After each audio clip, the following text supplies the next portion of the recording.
This segment of Coast Life is sponsored by the Parker Group. Well, we've talked a lot about spring, the new season, a lot of ways to maybe freshen up your home, especially if you are getting ready to sell, some little tips and tricks and things to do to make it buyer ready. But we've got more to dive into, especially if you are getting ready to sell your home, some things that maybe you just want to be aware of, things you want to prepare for. And that, of course, is why we've got Rachel Parker from the Parker Group joining us on the CoastLife couch today. How you been, Rachel? Good. How about you? Good. So if people are getting ready to sell their homes, what are some things that you want people to know and be aware of, not just this time of year, but especially as the market is kind of returning to a more normal look after the COVID years? Yeah, absolutely. And that's kind of really exactly what you said is the first thing, is just thinking about timing for people.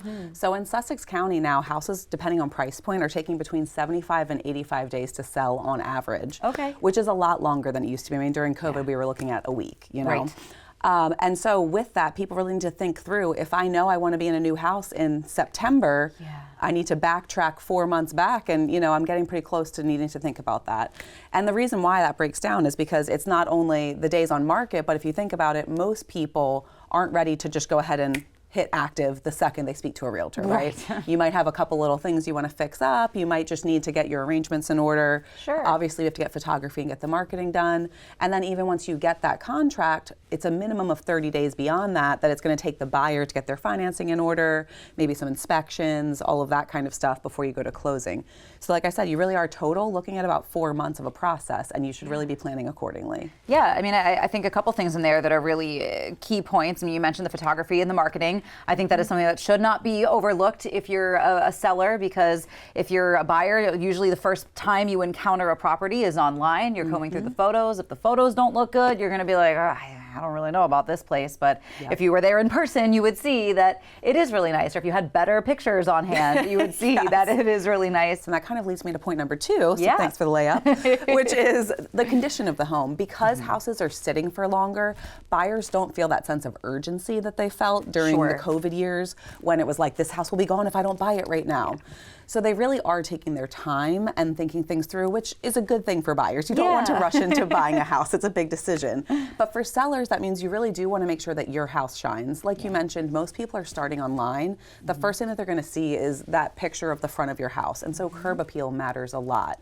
We're now getting into the season where you can finally do things with landscaping, or maybe like get your house power washed and things like that. Those little extra touches that freshen your house up are really worth it now. A lot of people, I think, have that mindset, like we've said before, where it's like, oh, the buyer will personalize it.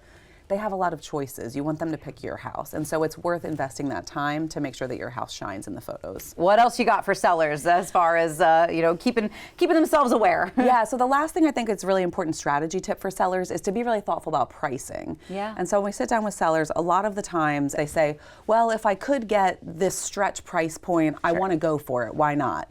The problem with that is with high days on market, a lot of times you're just extending how long that property is going to be on the market. Sure. And it may not be what people want to hear, but ultimately you may end up selling the house for less than you otherwise could have had you come in a little bit stronger initially.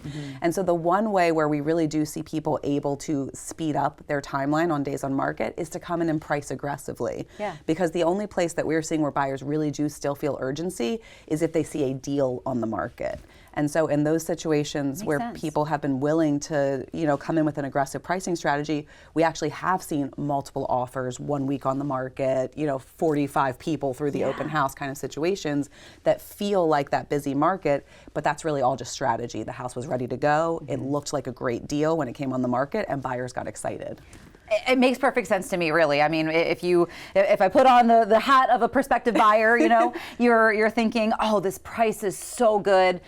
Anybody else is going to want it. I'm going to hit the top of my price range that I gave myself to get this house because I love it and it's everything I dreamed and more. Whereas if that starting price is too high, you're like, oh, well, somebody with a bigger budget is probably going to come through and get it. Totally. Is it even worth looking at? Yes. And for sellers, it's fun to be in that multiple offer situation where you're like, hey, no, give me your highest and best offer. I'm not taking that one. It's a fun place to be. It is a fun place to be. Well, all of that advice is fantastic, I think. And for anybody that is, getting ready to sell your home, home and they are like, oh, this sounds a little overwhelming. We're going to need the Parker Group's help. How should they go about getting in touch with you guys and having you guide them through this process? Absolutely. Yeah, we're really happy to help and whatever is most comfortable for them. So they can call our office, which is 302-217-6692.